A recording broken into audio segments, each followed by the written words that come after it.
চাওক মাননীয় মুখ্যমন্ত্ৰী হিমন্ত বিশ্ব শৰ্মা ডাঙৰীয়াই তেখেতৰ এই দাবীত আমাৰ মাদানী চাহাবে যিটো দাবী কৰিছিলে দাবীৰ পৰিপ্ৰেক্ষিতত তেখেতে যিটো আচৰণ কৰিছে প্ৰথমতে মই তেখেতৰ আচৰণত খুব দুখ পাইছোঁ যে এজন মুৰব্বী জমিয়তৰ বিষয়ে তেখেতে একো নাজানে নেকি জমিয়তৰ ইতিহাস যদি মাননীয় মুখ্যমন্ত্ৰীয়ে জানিলেহেঁতেন তেতিয়াহ'লে তেনেকুৱা আচৰণ মাননীয় আমাৰ জমিয়তৰ সভাপতিৰ অল ইণ্ডিয়া জমিয়তৰ সভাপতিৰ লগত নকৰিলেহেঁতেন খুব দুৰ্ভাগ্যজনক যি জমিয়তে ভাৰত স্বাধীন কৰাৰ সময়ত আপোনাৰ জমিয়তৰ কিমান হাজাৰ মানুহ কিমান লাখ মানুহ শ্বহীদ হৈছিলে ভাৰত আপোনাৰ স্বাধীন কৰাৰ ক্ষেত্ৰত গতিকে সেই জমিয়ত এটা উলেমা হিন্দৰ নেতৃত্বত ভাৰত স্বাধীন হৈছিলে গতিকে সেই আপোনাৰ সংগঠনৰ এটা মুৰব্বীক তেনেকৈ আচৰণ কৰাটো অত্যন্ত গৰিহণাৰ যোগ্য আৰু তেখেতে ভাল আচৰণ কৰে এজন মানুহ আপোনাৰ সাংবিধানিক পদত থাকি সংবিধানৰ শপত খোৱাৰ পিছত এজন মুখ্যমন্ত্ৰী হোৱাৰ পিছত তেখেতে যেনেকৈ আচৰণ কৰিছে এটা জাতি জনগোষ্ঠীক টাৰ্গেট কৰি যিখিনি অন্যায় অত্যাচাৰ কৰি আছে বিশেষকৈ মাইনৰিটি মানুহক উচ্ছেদ আপোনাৰ যিটো কৰি আছে এইটো পৃথিৱীত কোনো নজিৰ নাই যে কোনো প্ৰধানমন্ত্ৰী কোনো মুখ্যমন্ত্ৰীয়ে এনেকুৱা ধৰণৰ আচৰণ বা এনেকুৱা এটা জাতিক টাৰ্গেট কৰি সাম্প্ৰদায়িকভাৱে উচ্ছেদ কৰা কাৰ্যসূচীক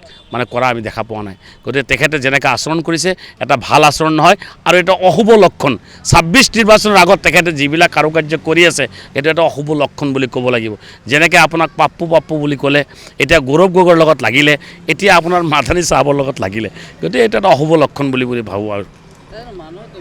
চাওক কথাটো যেতিয়া নেকি মানুহৰ বেয়া দিন আহে তেতিয়া এইবিলাক আবল তাবল কামবিলাক কৰি থাকে চাওক মাননীয় মুখ্যমন্ত্ৰী হিমন্ত বিশ্ব শৰ্মা ডাঙৰীয়াই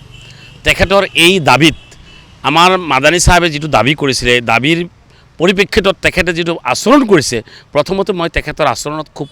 দুখ পাইছোঁ যে এজন মুৰব্বী জমিয়তৰ বিষয়ে তেখেতে একো নাজানে নেকি জমিয়তৰ ইতিহাস যদি মাননীয় মুখ্যমন্ত্ৰীয়ে জানিলেহেঁতেন তেতিয়াহ'লে তেনেকুৱা আচৰণ মাননীয় আমাৰ জমিয়তৰ সভাপতিৰ অল ইণ্ডিয়া জমিয়তৰ সভাপতিৰ লগত নকৰিলেহেঁতেন খুব দুৰ্ভাগ্যজনক যি জমিয়তে ভাৰত স্বাধীন কৰাৰ সময়ত আপোনাৰ জমিয়তৰ কিমান হাজাৰ মানুহ কিমান লাখ মানুহ শ্বহীদ হৈছিলে ভাৰত আপোনাৰ স্বাধীন কৰাৰ ক্ষেত্ৰত গতিকে সেই জমিয়ত এটা উলেমা হিন্দৰ নেতৃত্বত ভাৰত স্বাধীন হৈছিলে গতিকে সেই আপোনাৰ সংগঠনৰ এটা মুৰব্বীক তেনেকৈ আচৰণ কৰাটো অত্যন্ত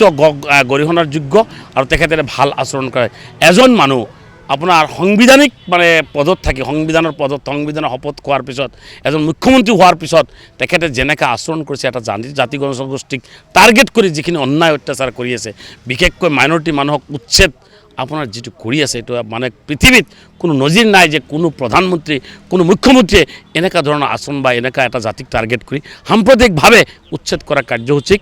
কৰা আমি দেখা পোৱা নাই গতিকে তেখেতে যেনেকৈ আচৰণ কৰিছে এটা ভাল আচৰণ নহয় আৰু এটা অশুভ লক্ষণ ২৬ নিৰ্বাচনৰ আগত তেখেতে যিবিলাক কাৰুকাৰ্য কৰি আছে এইটো এটা অশুভ লক্ষণ বুলি ক'ব লাগিব যেনেকৈ আপোনাক পাপ্পু বুলি ক'লে এতিয়া গৌৰৱ গগৈৰ লগত লাগিলে এতিয়া আপোনাৰ মাদানী চাহাবৰ লগত লাগিলে গতিকে এইটো এটা অশুভ লক্ষণ বুলি ভাবোঁ আৰু